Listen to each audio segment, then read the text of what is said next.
Nice and organized. There we go. All right, welcome to another painting tutorial. Andrew Broussard. Today, as of this filming, it is Mardi Gras, so happy Mardi Gras. After this, I think we might go check out a local parade. I haven't been to a Mardi Gras parade in a few years, and I figured, we'll give it a go. And it's a town over. It's I think a relatively quiet parade, which is good. Sometimes they get a little crazy. Anyway, I have my quarter sheet of Stonehenge aqua. I am going to saturate that paper and then talk about the plans for this painting.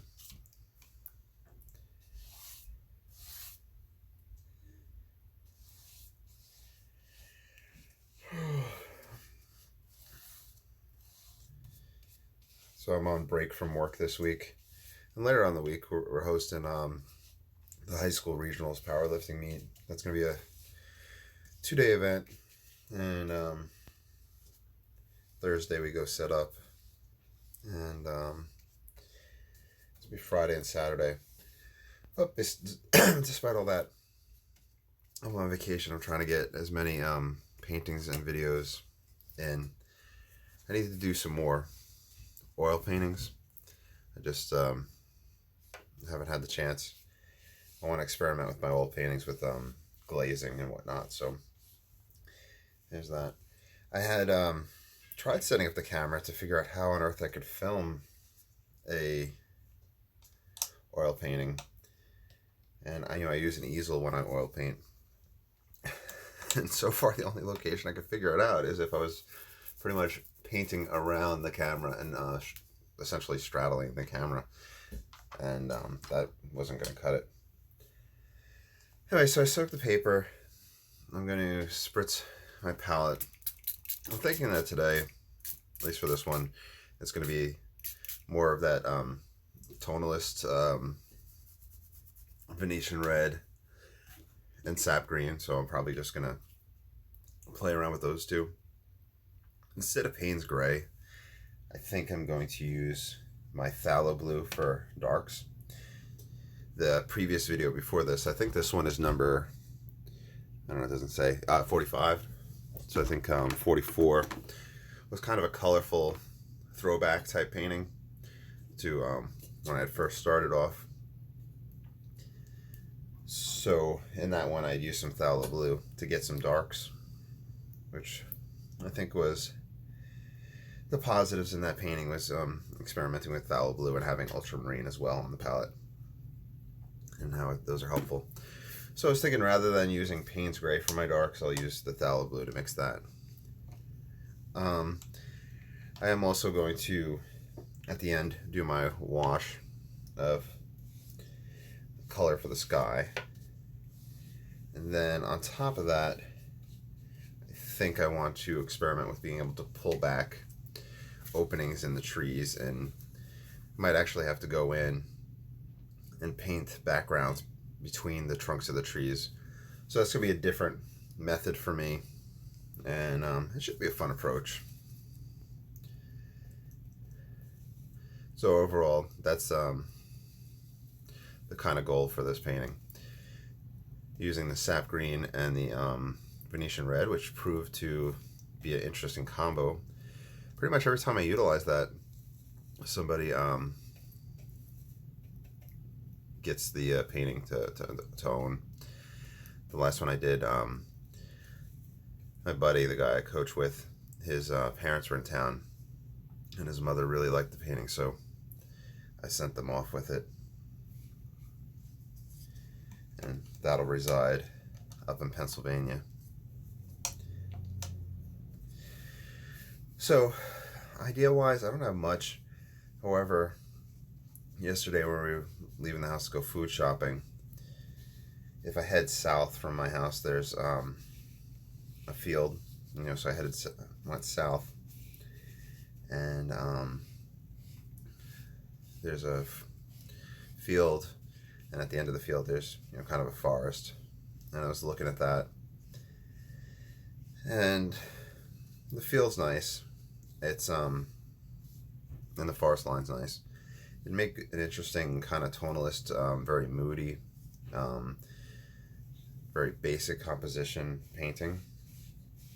But you know, I always look at it and I always like it. But I was thinking, maybe having that line of trees and then have that open back here, and this one pass in front, so a little bit closer. Might even add a little bit of water right in there since I'm leaving that opening.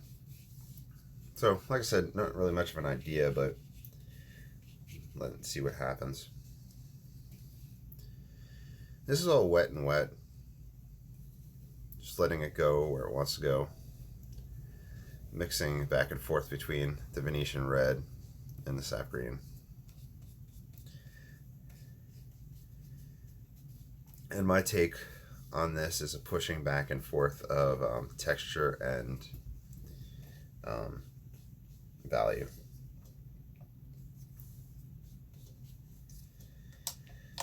Where I will do some scraping and whatnot, but I don't want to go overboard and damage the paper too much. It's fine if you damage the paper with scraping, but when you're going back and forth, you start filling in those scrapes and they become permanent dark lines, which may be something that you want in yours. And I'll try to find some spots to utilize that so you can see what I mean by that. So I'm going to dab and lighten stuff up. This is going to pull up the water as well, and that's why we have a spray bottle to go back in and change things. So this is just textural ideas. You can take it and bring up tree trunks and shapes within these.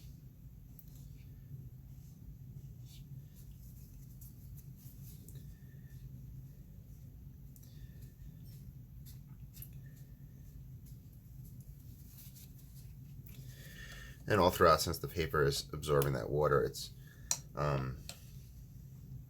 stretching out. So we just lift up the clips and draw that.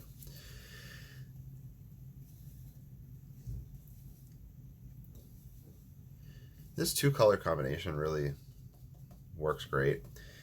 I do find that it dries a little bit lighter than the camera shows, so I'm going to try to go a little bit more intense with those pigments to achieve what shows up on the camera.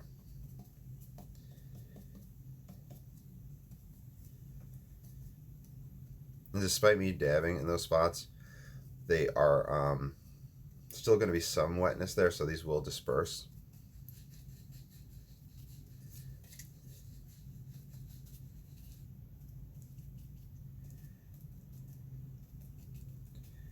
Pretty much all you need between these is the hake, the rigger, and paper towel.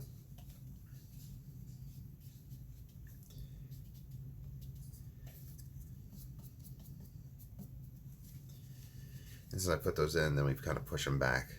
So it's kind of a back and forth movement. We could also grab pigment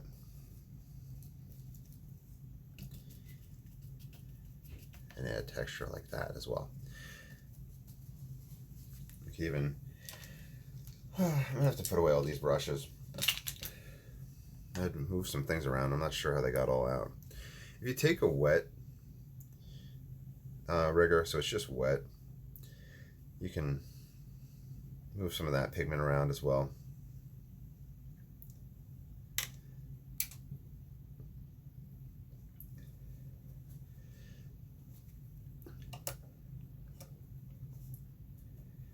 The best way to do it is just to go at it, just to make those marks, be fast and loose. And that's why it kind of ties so much into the other Ron Rants and stuff, I think. And I think it helps out with, if you're a painter in my style, if you're a painter like me, I'm not saying this is my style. What I mean is if you like fast and loose and you want to get the illusion of detail, which is a term Stuart Davies uses for the oils, it's very beneficial. even though I'm producing videos at like an alarming rate, like I said, I'm on a vacation, and these paintings take me 30 to 45 minutes. I don't have the time to come back and do a painting and work on it more and more and have it sit there. I also don't have that type of artistic drive. In college, we had done that. Art classes in college were, I would say, about three hours long, let's say. So they were about 3 hours long. And there was projects that spanned multiple class periods. Either there was a still life or a drawing from life or a figure portrait or painting. We would work a few hours on it, and then the next day everything would be set up again and we'd continue working on it. I think for the maximum of let's say maybe 1 week, like 6 hours, which I think work because we're in a studio and other people are in the environment, so there's people there doing it with you. And we also had easier methods of storing our unfinished paintings. We can bring that up in here, make that interesting. Just let the textures describe itself. Anyway, where was I? Yeah, unfinished paintings. We could let this become the water right here.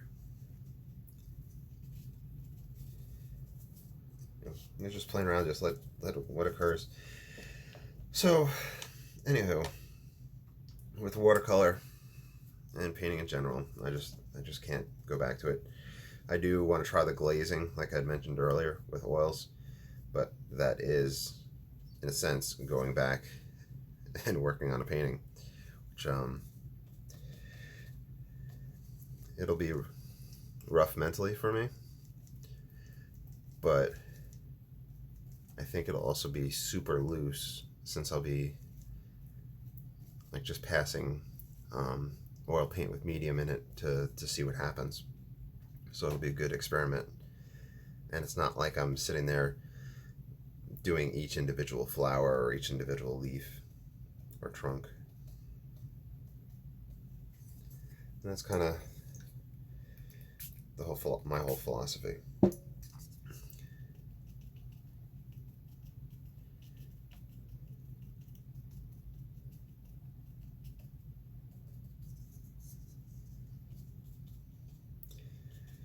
So that's an area I'll probably mix in that phthalo blue. I'm gonna have to tone down that phthalo blue with either Venetian red, or I'm gonna have to utilize the burnt umber. This phthalo blue, if you've used it, it's a very strong pigment, and I always refer to it as like a mentholated Vicks Vapor Rub type green, type blue. And for me it's unnatural, but when it mixes it gives you super great darks. But I don't know if the darks will be harmonious with this one. We'll have to see. Let's take that risk right now. Let's mix a little bit of phthalo blue. So you see I'm pulling up some phthalo blue, mixing it in. See immediately how overpowering it is. Grab some Venetian red. So it kind of darkens that red right there. Let's grab a little bit darker, but I am being timid with it.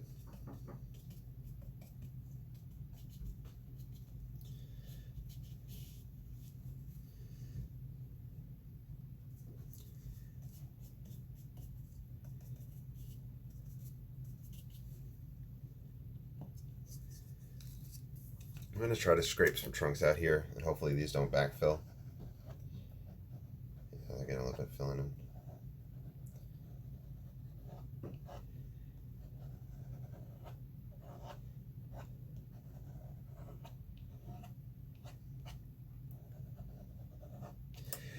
In oil painting, people that use this technique will use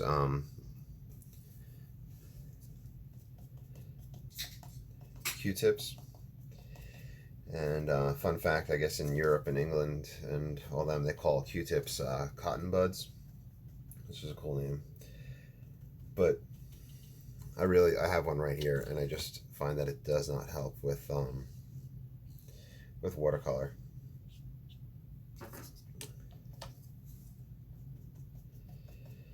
Now, this is that darker mix that I wanted to start incorporating to see how it would affect this. I just got to get it to flow with everything else, make everything harmonious.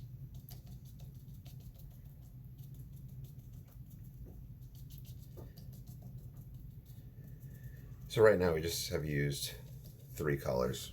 The phthalo blue, the sap green, and the Venetian red. If you don't have phthalo blue, you could probably use the Indithrone blue, which I've mentioned before. That's one that I mentioned I saw on Posey Gaines' palette when I asked him about getting his darks with.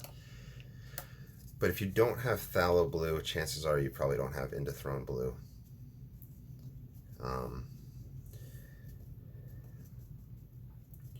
So you could probably try the ultramarine, but I don't think you'll get the darks that we're trying to achieve with this mixture. Maybe indigo, if you have indigo. Payne's Gray, with some other ones. You could probably even use a sepia. I'm not sure how well that would work, though, to be honest. For me, the sepias that I have are kind of opaque.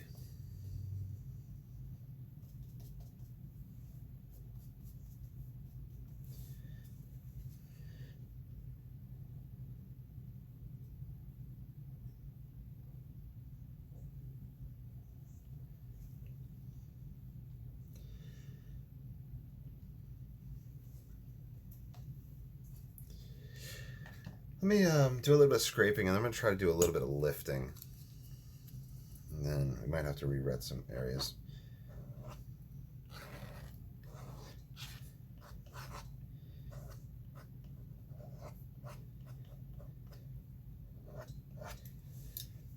Okay.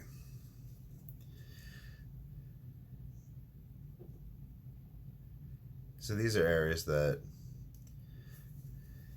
I might try to keep open and experiment with painting in that background, like I was talking about the sky holes. Some areas just aren't wet anymore. So with the paper towel, it lifts pretty well, but a phthalo blue might do the staining, but there's no areas that I'm really lifting right in there. There's one. So that worked decent.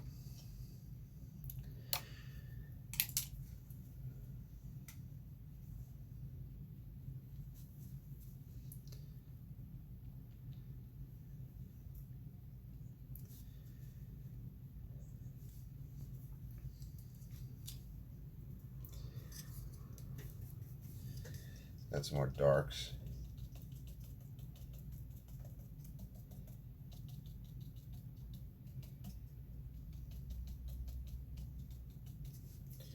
We might even use the razor blade just to see what textures can happen there as well.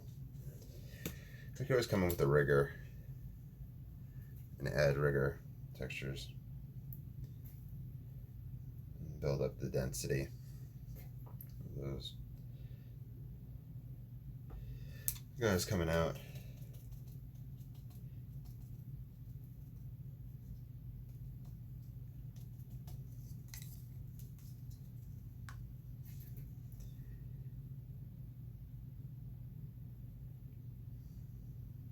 I think it's coming out interesting.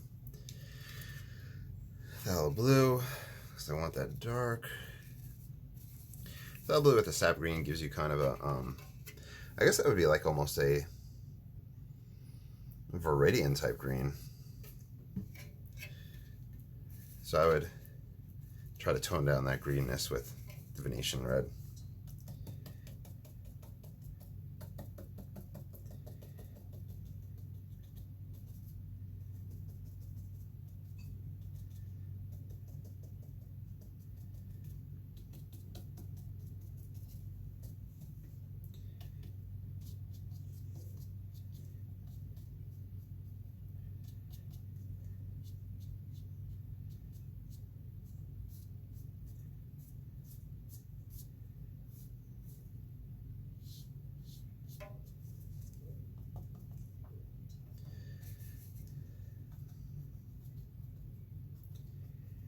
That's probably the most pure phthalo I've put into this one so far, right in there.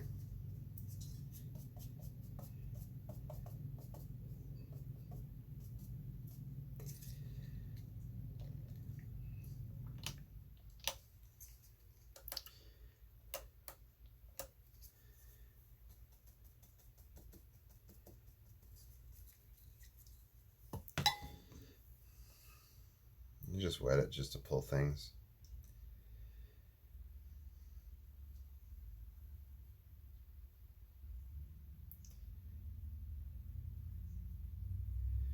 Now, I'm not going to say this painting is done. What I mean by that, I'm not saying the foliage and all that's done, but I'm beginning to see that if I want to keep those holes that I'm talking about, I'm going to have to go in, paint them now, and then continue my texture on top of them.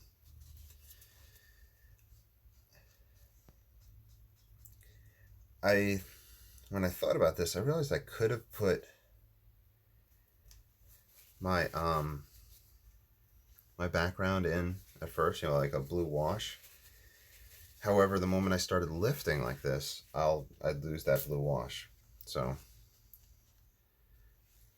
that's the struggle I'm dealing with, or the experiment I'm dealing with. You can see that that's where I'd scraped, and I can't lift those lines anymore. So if you use the scraping, which is totally fine, you're going to damage the paper where it backfills eventually if you go over it, and you won't be able to lift that out. Or at least I don't know of a way yet that can do that. So let me wash this brush off good.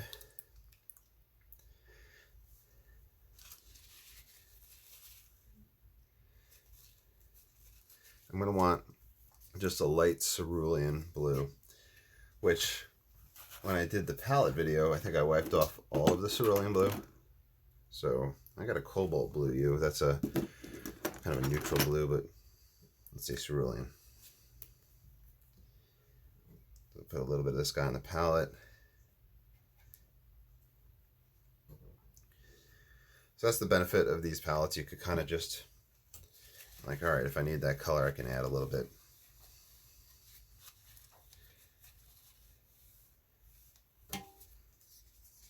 Yeah.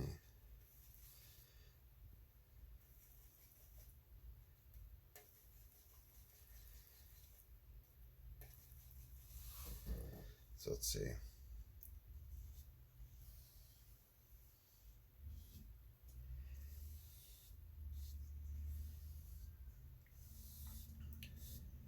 I'm going to let it pass over the foliage, let that kind of blend together.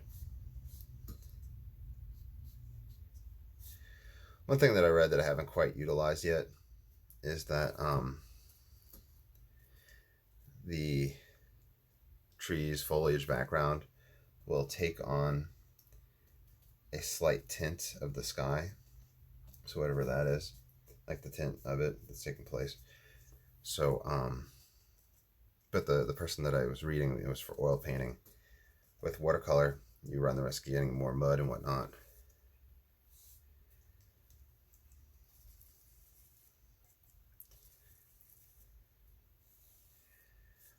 But then there's a lot of fantastic watercolor papers that painters that probably do this all the time, and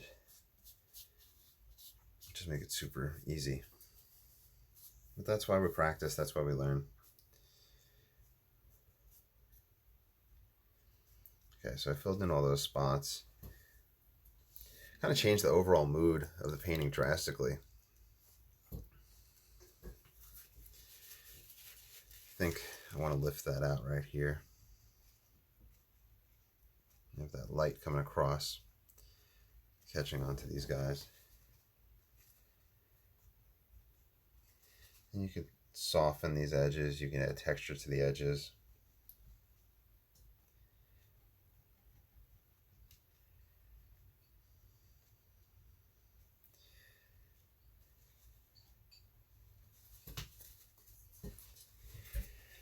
Let me stand up and take a look. Oh, I have somebody in the chat talking. Okay, they recommend a book, illustration to capture the instant landscape. Seen walking, good in a book, illustration. Good. So you finish off with black ink? No, I don't use any black ink with this. Yeah, I put in a blue wash for the sky. I could put some birds in there. Yeah, I said all I need is a deer taking a sip of water. That's something that I've been wanting to do, is incorporate more animals into my painting. I can do flock of birds in a bit once this is all dry. That's kind of an end stage. Deer, I could put one in. I kind of struggle with that. With the and I'll kind of talk about art for a little bit. With the Hudson River Valley painting and paintings of the past, they used a lot of those paintings to kind of tell a story, and they'd incorporate a lot of deer, or the painter would be within the painting doing a study. So you might be seeing this and you'd have somebody sitting here painting and drawing direction here. And the whole purpose of those things was to tell a story about man's interaction with nature, whether the area was considered wild or domesticated. You might have cows in a painting, that representing domestication taking place. You might have the deer for wilderness. Sheep would show domestication as well.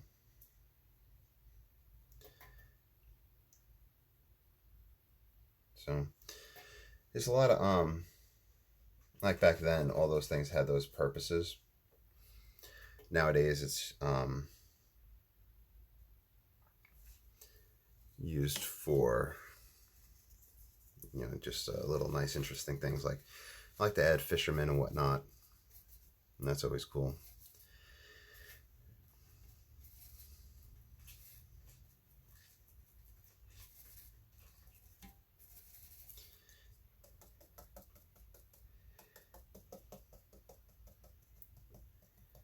So we haven't done any dry off with this painting at all, which is pretty interesting. Let's do that. Let's do dry off, and then we'll see what's going on. See if there's any scraping. We'll probably use some scraping right here. Some more trunks taking place. Add some depth, as we have these come lower and bolder. They push the other ones back. You can even have a cut across here.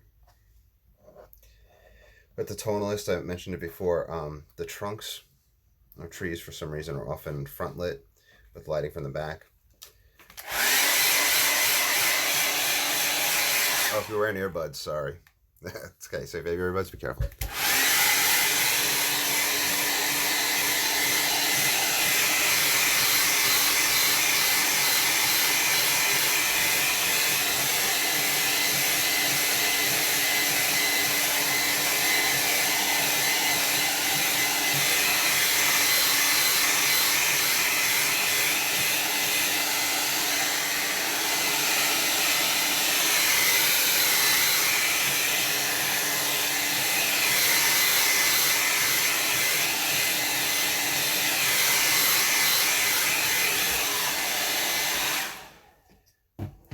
So the cool thing is that the service that I utilize for filming this, it's called Twitch, and if you're watching this in the live moment, you know what Twitch is. You're there and you're watching. But I then in turn upload it to YouTube. So I download the video, upload it to YouTube. But the Twitch aspect is a live stream. It allows people to interact with you in real time. So when I was answering questions earlier, there's actually somebody in the chat talking about stuff. So That'd be a really cool direction to take these painting tutorials in, is to do them, you know, have people come and watch them live online and ask those questions, um, to let me, you know, specify, or if you have questions about the technique and whatnot. This is just that same 3-color dark.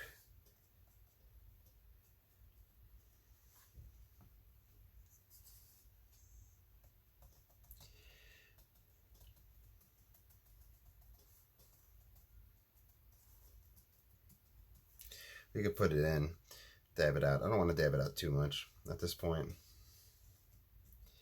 This is just to add closer groupings of foliage and whatnot and texture. Some darks.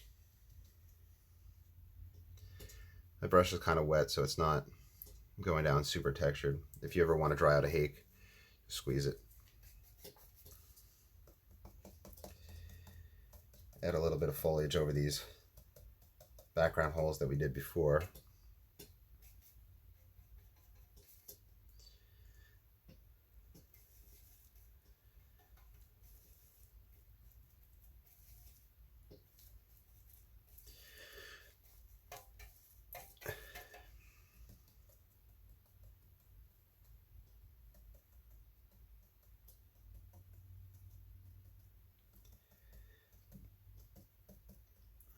At this point in the painting is when I usually start giving my spiel.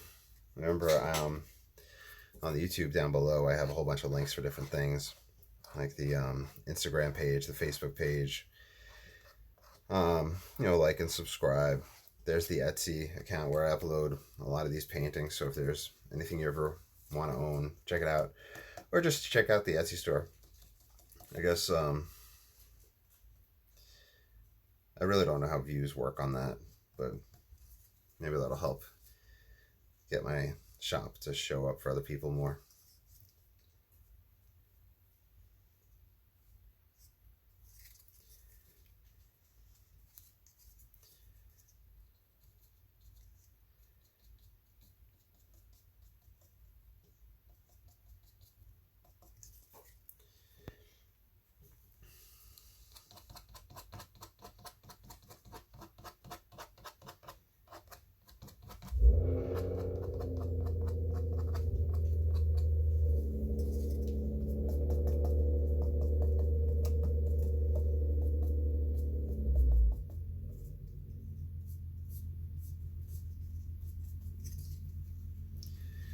Stand up, take a look.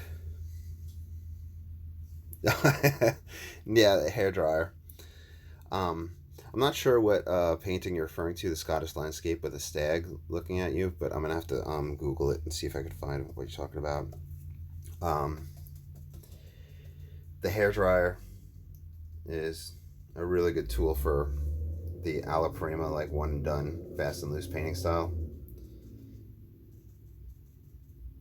And you can come back in with the water bottle to re-wet areas. If you put wet paint over a dry painting, the scraping is super easy. If you saw earlier how we got those dark lines from the scraping because everything was still wet, here you don't get that. So if I have a dry spot right here and I want to scrape, there's really no issue that takes place.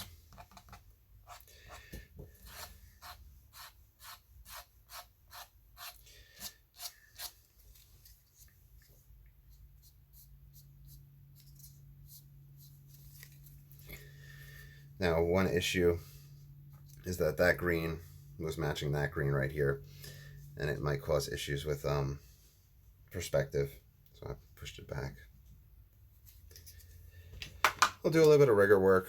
I think birds were requested to be put in this one. I don't think I'm gonna go for a deer for this one for right now.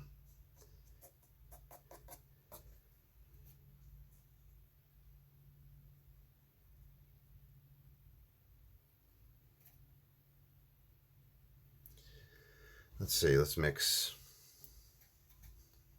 Is this wet? Yeah, I gotta dry it before I put birds in. I'm gonna dry it off. Here's the blow dryer.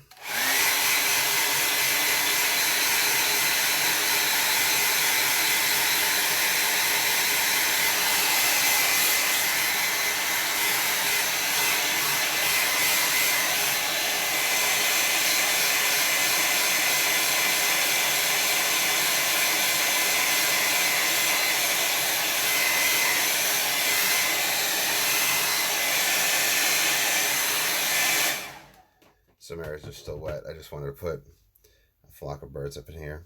Just use the rigger.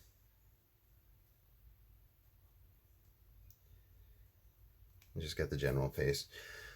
With birds, you can also tell a story of, if you live in an area with a lot of farmland, if you look up, especially when they're harvesting, you'll see a lot of the birds doing a circle of motion looking for the small animals leaving the field to eat.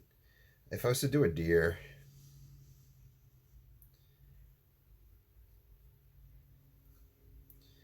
I would have to do that.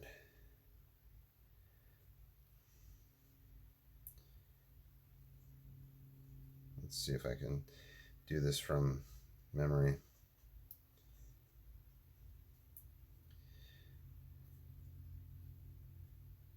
I think the bulletproof ball. I could probably add that right in this spot. So a little scrape of paper to do an idea. I think, and I'll have to research and do a video, animals in general will have that kind of shape to their body. We have that thicker back leg, I believe, or you see that a lot in the cows, I think. So that's probably what we're gonna have to utilize. So I'm using the dark mixture. We're gonna try to put in a stag. Well, would it be called a stag? Is a stag a male deer? A doe, a deer, a female deer, right?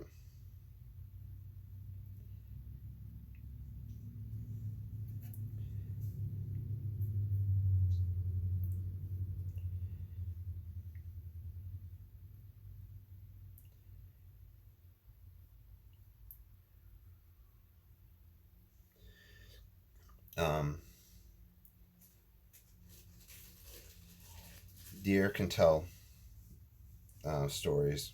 No, I'm not like, yeah, one time this deer came in and told me a story. You could have the head up as if they're alert. If you have two deers, from the paintings I usually seen one where there's one standing, looking and keeping an eye on things around them. You could also have them kneeling down, drinking water. You gotta ground them with shadow.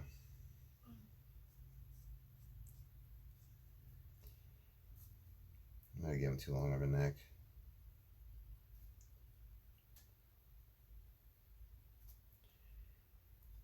I don't know, what do you think? Is that deer acceptable?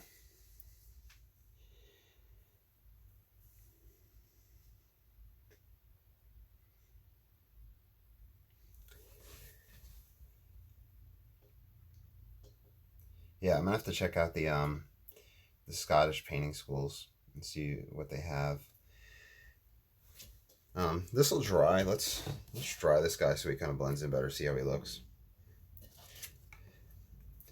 Kind of pull back on his face a little bit.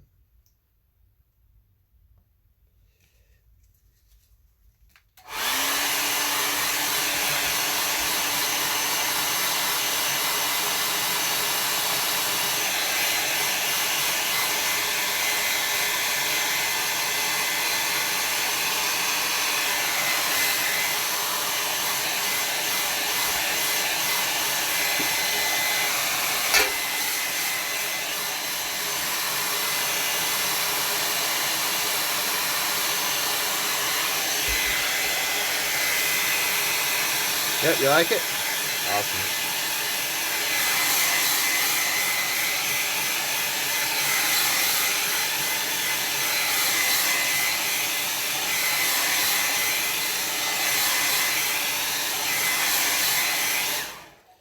Alright, so I'm going to put a mat over it so we can see what it looks like. I'll sign it and then I'm going to sign off.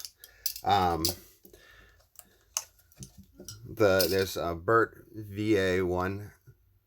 I don't know how you'd want me to refer to you, Mr. or Mrs. Bert. That's in the comments. But I really appreciate you coming and hanging out with me while I painted.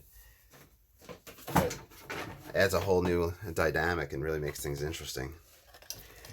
So let's see. We'll shift this down here. I'll put my signature down here.